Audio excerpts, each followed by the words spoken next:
Hello everyone, back with coverage of round 2 of the Olympiad, focusing on the Lebanese team's games. So, round 2 we were facing off against Guam. Yesterday's round, the round against Norway, it was quite tough. Very well. You have to check out the video, the last the round 1 video.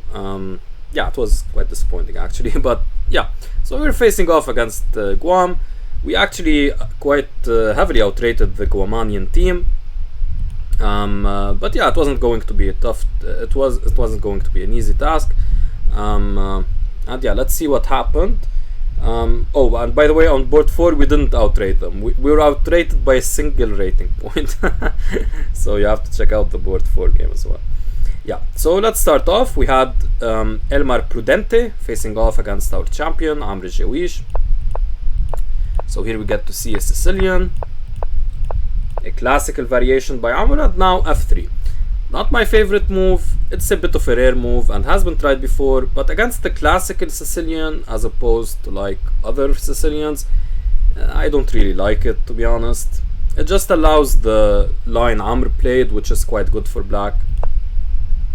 Well, of course white retains an advantage, but yeah, I mean, I'd take black any day in that position. You'll see what I'm talking about in just a second. So e5.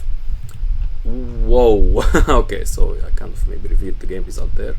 E5, knight b3. So e5 is very principled, attacking the knight, gaining control of the center. Bishop e6, very natural. The point here is that after e5, black wants to push through with d5. And when, as we all know, when black gets the d5 break in the Sicilian, it's basically equal and even more so usually. It's usually becomes a slight edge for black. So d5 is the very important break you want to get, so that you free up your pieces, you open up for this dark sword bishop, so that's very important to look out for. Bishop e3, white can't really prevent the d5 break. Playing knight d5 just allows, like, the d6 pawn will no longer be weak, and having this pawn here isn't so desirable because it's always like attackable.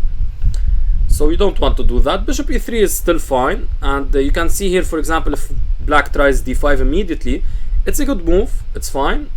It's actually the engine recommended move, but I like what Amr played more, bishop e7, and I'll explain why in just a second.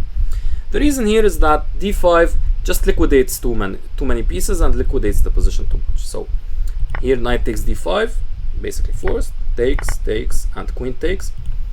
We can also take a look at bishop takes d5, but after queen d2 and long castles, white should have a small edge because of their more active pieces bearing down on the d file especially. After queen takes d5, you also trade and go for long castles. Black long castles in turn to protect the bishop and get the king to safety. And after bishop b5, white should have a small advantage. Owing again to the well, in this case the d file is also quite well controlled by black, but yeah, white just has more active pieces and their pieces have better scope. So white should have a slight advantage, but black should be close to equality. The thing is, d5 basically forces matters, and against a weaker opponent, and well, in general also, you don't really want to just relieve the tension so early. So Amr's bishop e7, even though the engine I think gives it like as the second best option, it's actually quite good. It's actually a brilliant move, to be honest. And actually, because Amr didn't force matters with g4, with d5, he forced his opponent to blunder with g4, which is an egregious error. Well, not egregious, but it's a big error, and it basically loses the game. Instead, white should have tried knight d5. You know, I talked about all of that stuff, not wanting to play knight d5, but now you have to, because you can't really allow d5 anymore, and now your bishop is developed to e3, so at least you have a developed piece. g4 unfortunately blunders d5, and I guess maybe his opponent thought that g5 would be a good move here, dislodging the knight and then taking here, but the problem here is that black has this brilliant counter sacrifice, taking here. And you can't really take because of the fork, and then you go into many complications in that line. But basically the g5 pawn is weak. That's all you need to know about this position. So in this position as well, after knight takes e4, d takes, the g5 pawn is weak. After you take on e4, for example, the g5 pawn will fall. Bishop h4 check is always a nasty check, and something that did occur in the game as well. Sometimes it could even be close to mate with bishop c4 check, or forcing to lose the queen. Like if you can imagine bishop h4 check, you have to go king e2 and bishop c4 check, and like where is the king going because the bishop is on e3. So yeah, it's all very bad. So g5 actually doesn't work.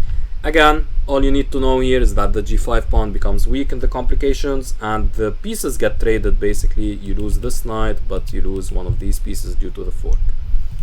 So d5, e takes d5, knight takes d5. And yeah, this position is highly favorable for black. They've achieved d5.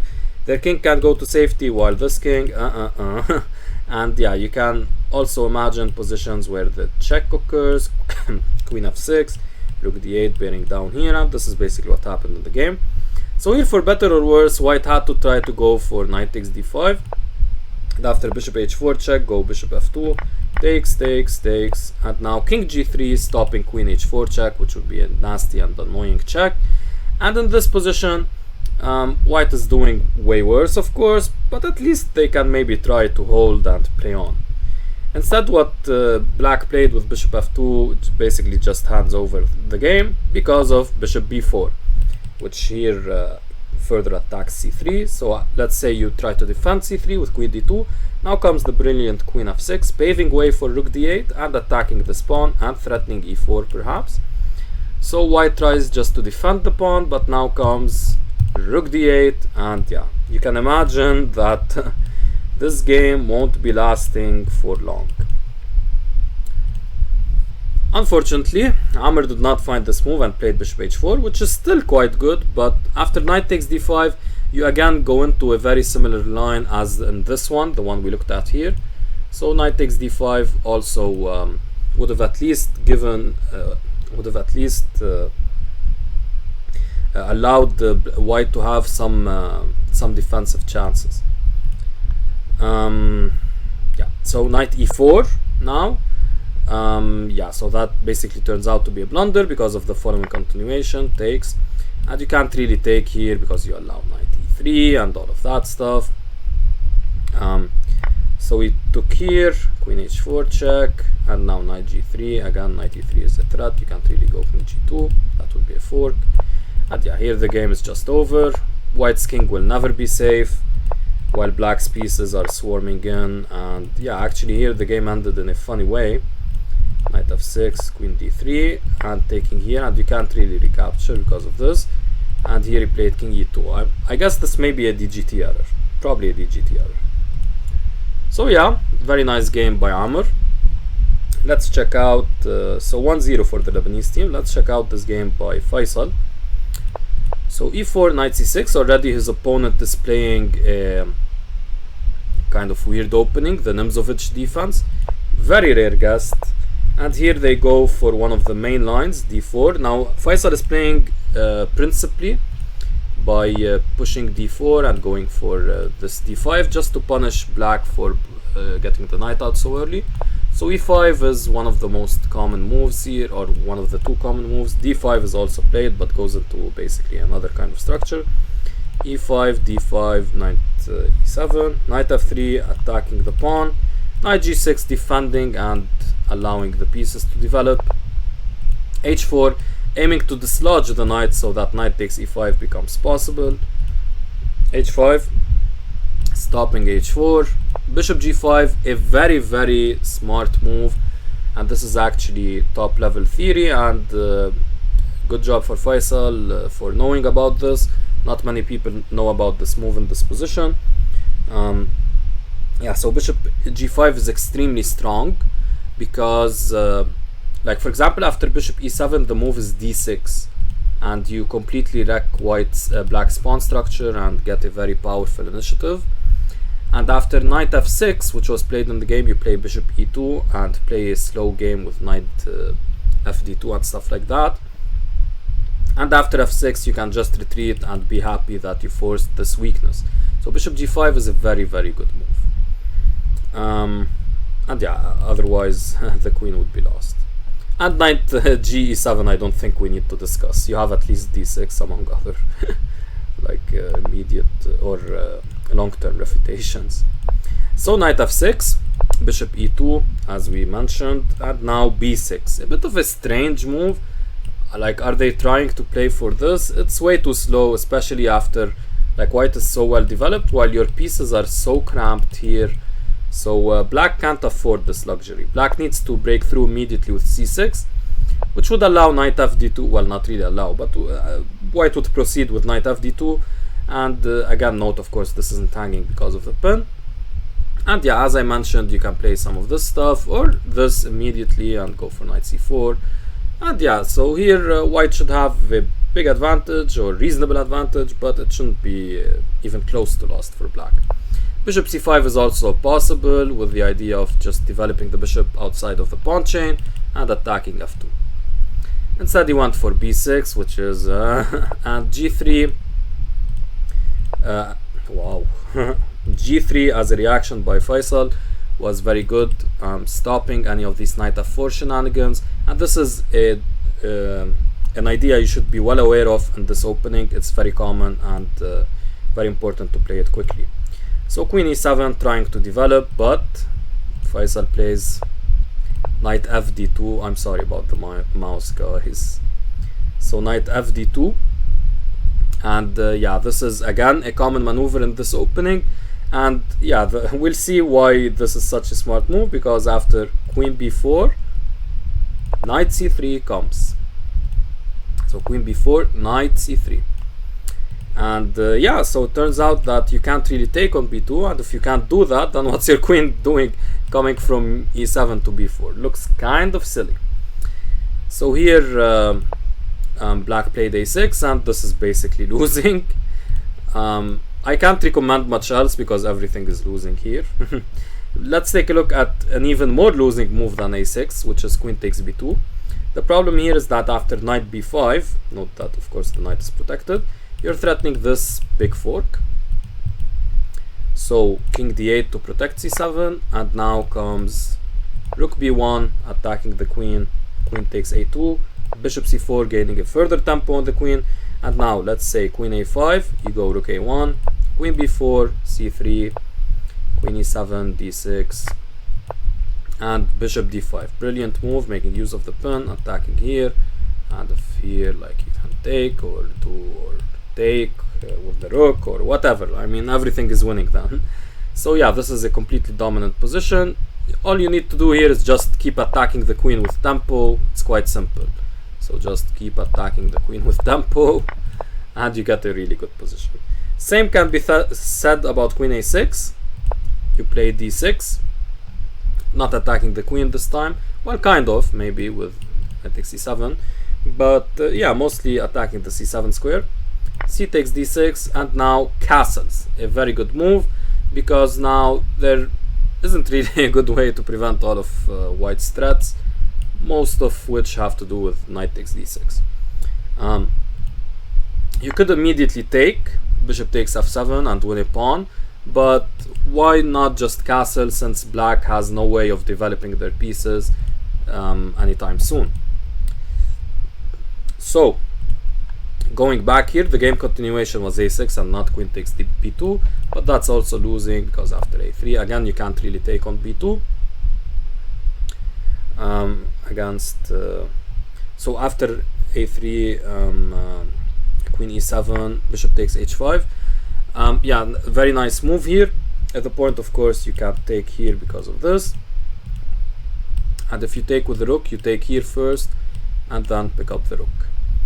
So queen d6, and now taking, getting rid of this bishop, but saddling black with these terrible pawns. Knight c4, queen e7, d6, and yeah, this is just collapsing. The pin is so strong. By the way, here I love d6. The engine doesn't love it so much. It gives f4 as the better move, but I mean f4, d6, and like queen d3. This is its main line. This makes zero sense for a human, right? Like, okay, I can imagine like f4, okay, you want to take, but after d6, stopping your d6 idea, now you kind of feel silly as white. But oh yeah, you go queen d3 and castle long, and yeah, it's really good. I mean, sure, but the more human move is just d6, which is completely winning as well.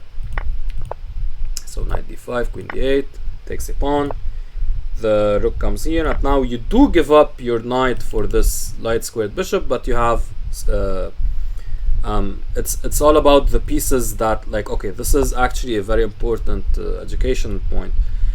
So you think your knight is very powerfully placed here. Some people might even go as far as to play like bishop e3 just to protect the knight, or go back like knight c4. No, the knight is very important. This bishop hasn't moved, that's true, but it's all about the pieces that remain on the board.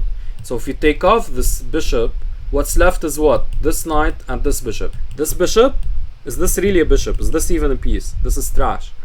And what about this knight? Well, it's completely pinned. So the pieces that are left are completely terrible, while this bishop has potential to kind of activate itself. So yes, this knight is strong, but hey, it's all about the pieces that are on the board, not the pieces that leave the board. So knight takes c8, queen d3, and here the conversion was rather simple. There were some improvements along the way, like for example, instead of rook a c1, bishop takes f6 and b4, and like here after knight takes d5, queen takes d5, for example, black could have played rook f7 instead of king h7, but all of this is just losing. g5 here, for example, better try for black, but still losing. He tried to sacrifice, but now Faisal, instead of taking and allowing potential perpetuals, he just played king g2, a very smart move, aiming to play rook h1. That's a very important pattern to be aware of. And yeah, here defending f3 by playing f3, stopping queen f3 check. And yeah, here it's just completely over. The rook coming on g4, the king is completely safe on h3, it's just an extra piece. And yeah, completely over. So yeah, I mean, kudos to their opponent for trying to muddy the waters with the Numzovich, but not happening. And yeah, Faisal played like a top-notch theoretical line and just crushed basically. And I noticed that I forgot to switch the player perspectives because we're taking a look at the Lebanese team's games, so let me do that now. Okay, so Antoine severely outrating his opponent by over 600 points. So let's take a look at what happened in this game. e4, c5, knight c3. This is one of those anti-Sicilianos, or an invitation to one, and Antoine likes to play a6 against the anti-Sicilianos, which is a fine move, of course. Here white can play knight g2 and try to fianchetto, and this offers white a small advantage. Instead, white went for a4, trying to prevent b5 and kind of like playing against Antoine's a6 idea. It's also, of course, completely fine, but maybe just knight g2 is quite simpler and more effective to gain an advantage, or at least a small advantage. e6 is reasonable, of course, trying to push through with d5. There are other ways to play the position, but e6 is very, very much like one of the top ways to play the position. Again, knight g2 was an idea. Bishop c4, and now like stopping d5. Knight f6, intending to push through with d5 anyway. Bishop c4 wasn't so great, actually. I label it as a dubious move because it just gets into the line of fire with d5. You're trying to prevent d5, but what you end up doing is just getting attacked with d5. So knight f6, e5, and this shows a lack of Sicilian understanding by white here, which is of course very normal for a 1600. If that's their true rating, they might even be stronger, but I mean, this this pattern, the Sicilian, it's a bit of an advanced pattern. So the pattern here, and this is something I've used in one of my games, it's actually that when you have this bishop on c4 and this pawn comes to e5 and you have a knight on f6, the counter punch with d5 is usually very strong. You don't move the knight here, you counter punch with d5. Yes, your opponent can take, but you can take back and you get a very strong light squared bishop. And it turns out in these positions, black is doing so well, especially with like these ideas. And if takes occurs, then you have two very strong fianchettoed bishops potentially. So that's actually, and this is actually what happened in one of my games where I had to, where I played this. And yeah, it's completely winning for black. or well, very much better, those positions. Here it was actually much better better for black, between better and much better actually. I labeled it as black is better, but yeah, it's between that. So yeah, e5 and here d5. So again, instead of e5, maybe just d3. Again, you allow d5, but at least here you don't have to contend with the fact that you're basically forced to take. So e5 and now d5. So you can't really go back here, of course, that position would be terrible. So you have to take here and allow the bishop to be developed. And after d3, h6, this position should obviously be favorable for black. The bishop is very well, I want to say very well defended. The bishop is a great piece, has a great scope here. The knight is doing a great job on f6. The knight here can develop. The bishop here can be developed and get a nice long diagonal. So all of black's pieces are good, while white's bishop may come under fire later, and it's not really effective here with the 6 square being so well defended.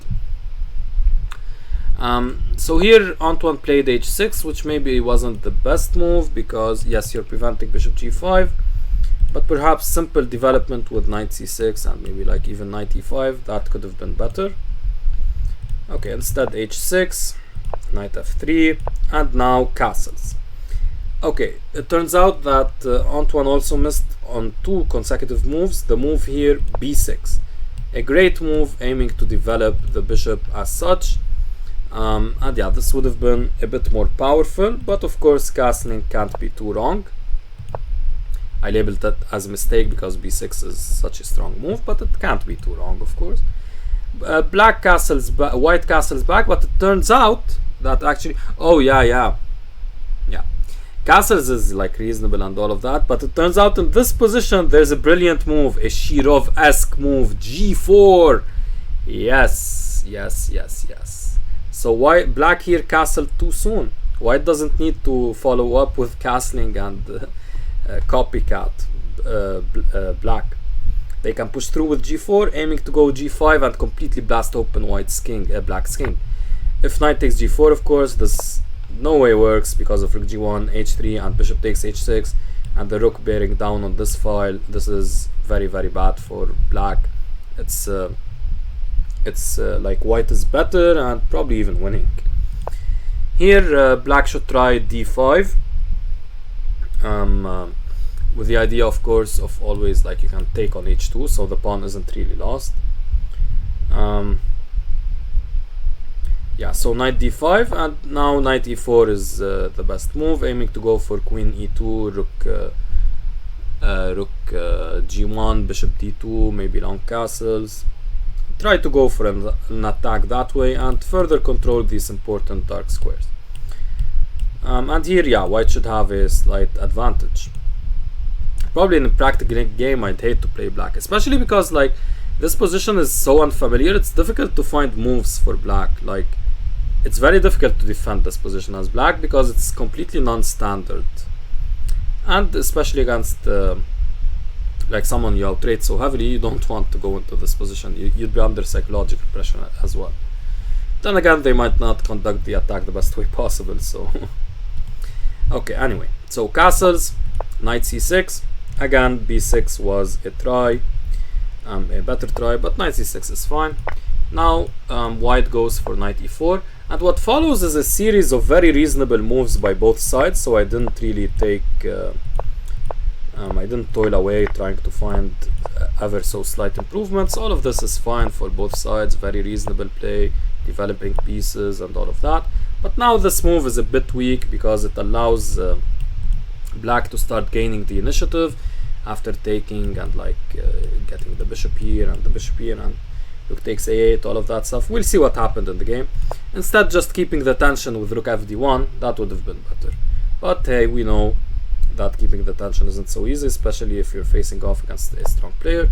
So knight d4, knight takes, c takes, bishop h2 check, king h1, bishop f4. Bishop h2 check is rather smart actually, because in the end game you want the king to be as far away as possible, and Antoine is looking forward to the endgame. So very smart decision. And now came queen g4, which is a big well, it's a mistake. Instead, bishop takes, queen takes, rook takes, and rook d1. This offered white much better chances because now you can push through with d5. And yeah, it doesn't seem so easy for black to find a plan to win. Actually, material remains equal, and like rook a2 isn't doing so much after, for example, bishop a2. So the game would have still went on. Instead, queen g4 allowed black to recapture here, takes, and now bishop takes, f takes, and b4. All of this forced sequence leads to a very bad position for white because b3 is coming and the bishop has no good square to go to. White played here queen e2. Instead, rook c1 was maybe a better try, trying to prevent b3, but of course black is still doing quite well here. Yeah, so queen e2, b3, and bishop d1. Now it's already lost for black because the pawns are just too strong and like this is weak, but at least try to defend this guy. Instead, white just gave it up, maybe like trying to get the bishop active, but I mean it's never going to be active. Okay, bishop b1 is a bit difficult to get along with as well, I know, but okay, so bishop takes e4, rook c1 attacking this guy, queen g3. So here black of course had to foresee that, for example, like this runs into e4, so you don't want to do that. And bishop d3 runs into queen takes, and hello, so that would actually be losing. So black had to foresee that, so he played queen g3 attacking here, rook takes c4 winning back the pawn, but now comes queen takes h3, which turns out to be a blunder. Actually much better was rook a8 aiming to go rook a1, and it turns out white has no defensive resources. The reason queen takes h3 isn't so great is because after king h1, queen g3, now comes queen f2, and yeah, here white is only down one pawn, and yeah, white can try to go for the endgame, and black doesn't really want to go for the endgame. And here of course black is much better because they have an extra pawn, but it might not be completely lost. What is completely lost is bishop takes b3 because now comes bishop takes g2, and it's just a deadly tactic. So queen f2 was tried. Of course, if takes, I don't know what would be simplest, maybe just taking here and taking here. You'd be left with two pawns against 4, and yeah, that's completely winning. So queen f2 also leads to a similar situation, here threatening mate. And yeah, we'll take a look at the game, but yeah, here it's completely lost. Exchange up, liquidates into a pawn endgame, and yeah, very simple win from here, no need to analyze. And for the game where we were outrated by a single rating point, Akram against Peter. So let's see what Akram got up to in this game. So d4, d5, I'll explain this sideline in just a moment. c4, c6, Akram going for his favorite opening, the Catalan, or one of his favorites, an opening he knows quite well. Bishop f5, knight c3, e6, and now queen b3. Actually a favorite of mine because it leads to an endgame, and yes, this is the only endgame I like in chess. It leads to an endgame that's quite desirable for white.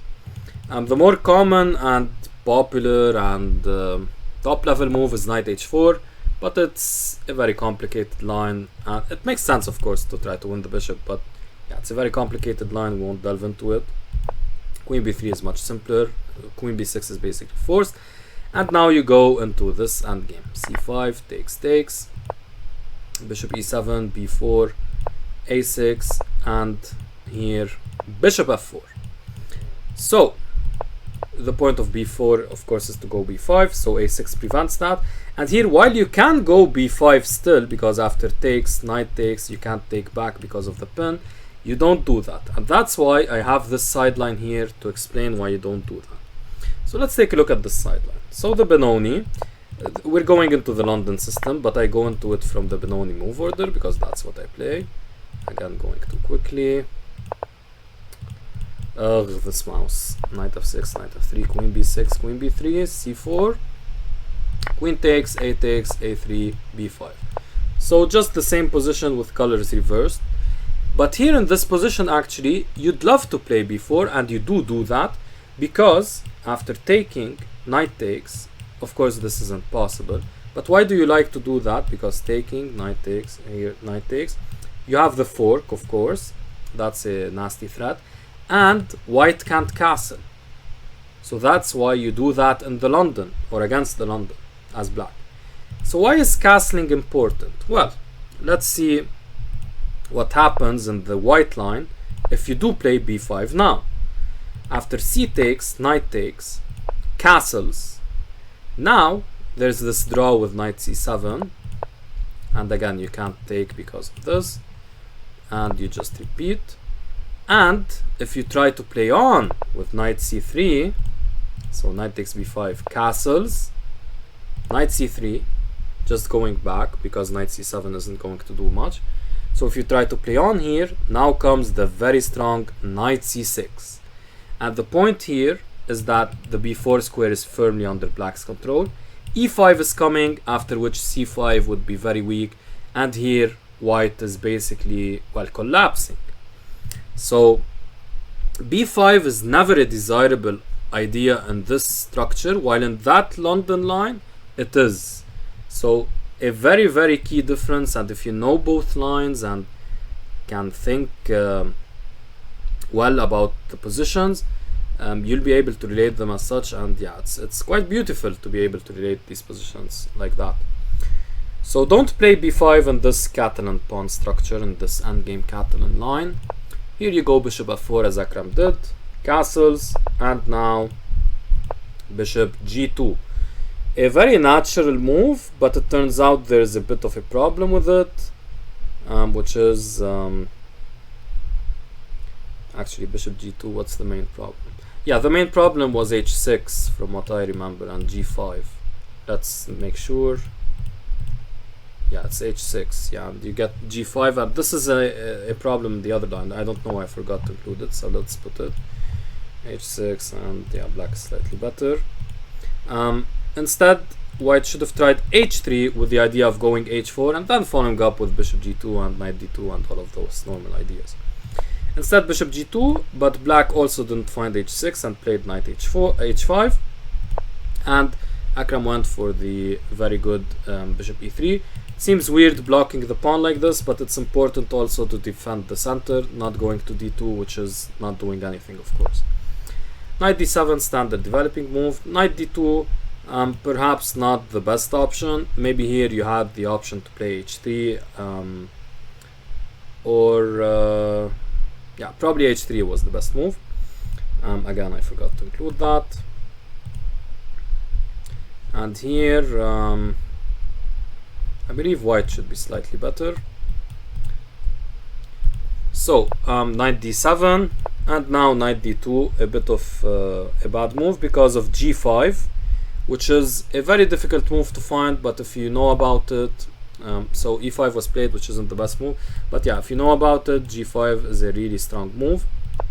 So knight d2, g5. The point is to go back, bishop g6, and push f4, f5, kind of trapping the bishop basically. So that's the whole point of this idea. Very aggressive, and but yeah, it works. Yeah, because the bishop is so misplaced, especially after the knight comes to d2, robbing the bishop of further squares. Instead, e5 was played, and here white should have tried to take, and after knight takes, just castle and play h3. Instead, he went for knight b3, which, yeah, I mean, doesn't offer a whole lot after bishop f6. Here your knight is permanently stuck to d4, and after bishop c2, you might be regretting your decision somewhat. So instead, bishop c2 immediately was played, but now knight a5 comes, and this is the most natural square for the knight. So the maneuver here with this is something that white always wants to do. And if it's coming with tempo, like what? Like yeah, so this doesn't make a lot of sense.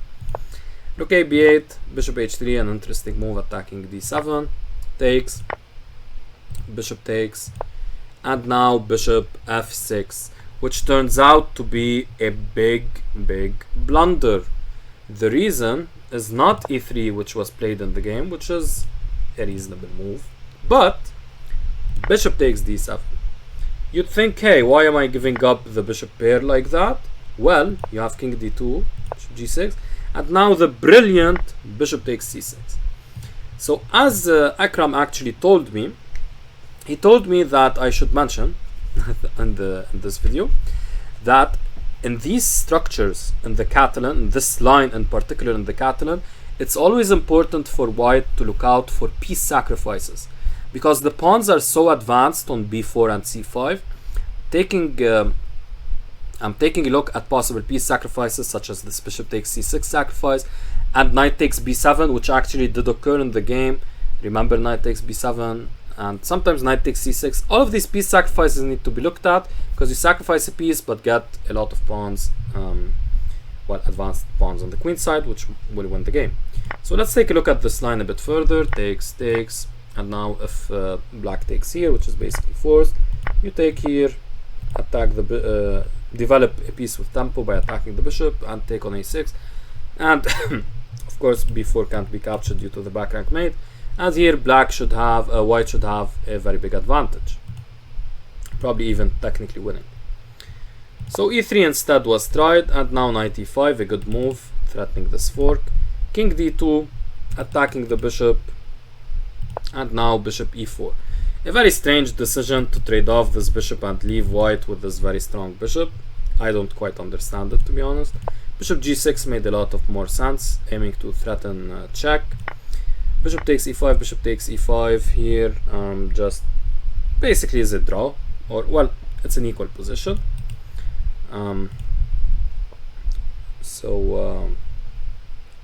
Yeah, so of course white has a slight edge because of this pawn and the strong bishop, but yeah, I would say it's probably just equal.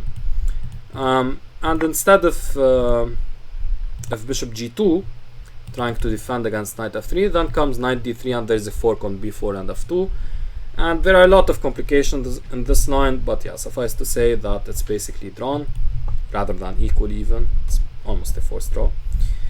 Instead, his opponent went for bishop e4, and Akram duly captured the bishop pair and went bishop g2, protecting here.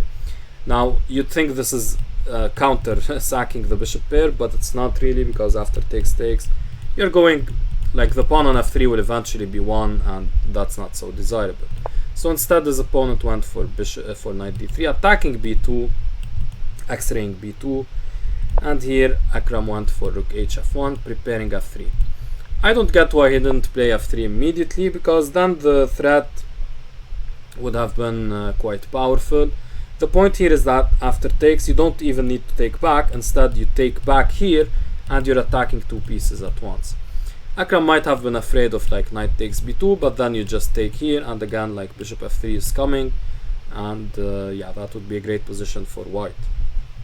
So bishop takes, e takes, and now f5, takes, takes, takes here. Knight f2 might seem like it's doing something, but you just protect. And yeah, here white is just up a pawn and should be on their way to victory. So all of this was a forced line. Instead, rook hf1, which kind of wastes a tempo, and his opponent counter blundered with rook fd8. Instead, bishop takes d4, e takes d4, and the same line we looked at, f5, but now after f3 there's knight f6. You're no longer like in that line you're a tempo up, now you're just a tempo down as white, so black can afford to play knight f6, and this position should be slightly better for white, but not much more than that. Instead, after rook fd8 here, just allowing bishop takes e4, blundering the pawn, knight takes. And here Akram told me that he had 1 minute on the clock and was looking at rook a4, but couldn't calculate because of having 1 minute on the clock. So he went for the safer knight b3, which just defends the bishop. Instead, actually, he's right, rook a4 would have been winning, takes, takes, and king e3. and the rook has nowhere to go, so the knight is lost. So this would have been winning, but in time pressure you might see ghosts like with rook d8, with rook e8. I apologize, or something. And yeah, so you might not go for that, so we want knight b3. And what follows is again a series of very reasonable moves, so I'm not going to deeply analyze these. All of these moves make sense. The knight again relocates to a5, where it attacks b7, and here black blunders with knight fd5. I'm basically putting the knight on a bad square where it's constantly going to be run into these rook d7 check ideas if it has to move. Well, not itself run into, but make black run into. And yeah, it's just a bad square because also it's tying down this knight, so everything there is loose. Instead, knight e6 would have forced white to defend the pawn with knight c7 with rook c4, and after knight d7 would have further forced b4. And here it's very difficult to see how white will win after like g5, also trying to push through with g4 and gain space on the king side. Maybe knight f6 is coming, maybe knight e5. So it's kind of hard to think of a way that that white can break through, because b4 denied rook b4, which was a very desirable move. So knight e6 followed by knight d7 would have been a smart idea. Instead he went for knight fd5, h4, very reasonable move, trying to push through with h5 and just gain kingside space. And now knight e6 is a tragic blunder, just blundering a pawn. Instead knight f6 offered better chances, protecting against rook d7 and controlling all of these squares. And yeah, here black has some chances to hold, actually very reasonable chances to hold. This shouldn't be much for white. Instead knight e6 was played, and after bishop takes d5, rook takes d4 is not possible because of the pin. I take your king first.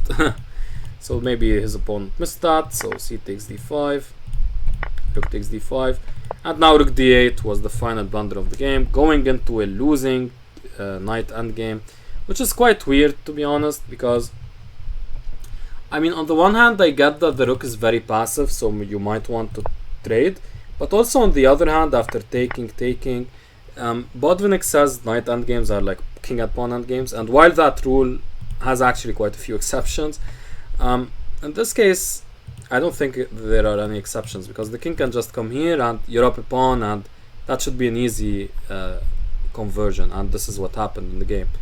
Instead here you should maybe try like b6. So okay, like with rooks you have better chances, but maybe black thought that yeah, the rook is so passive, so I want to get rid of it and play rook d8. But of course don't do that, because the other alternative, the king at pawn endgame, like is always lost, so you can't do that. So at least you try your chances with rook endgame, and here actually b6 solves the problem of having of having a passive rook, because you try to activate it. But now comes knight c6, it's not so simple. Rook b7, knight e5 check, taking, and rook d7, knight d3, protecting. So here of course white is doing much better, but it's still only an extra pawn, very difficult to convert. Not going to be easy, not very difficult, but like it's not going to be easy. So that's a better try than what was played in the game, which is just an easy loss, a quick loss.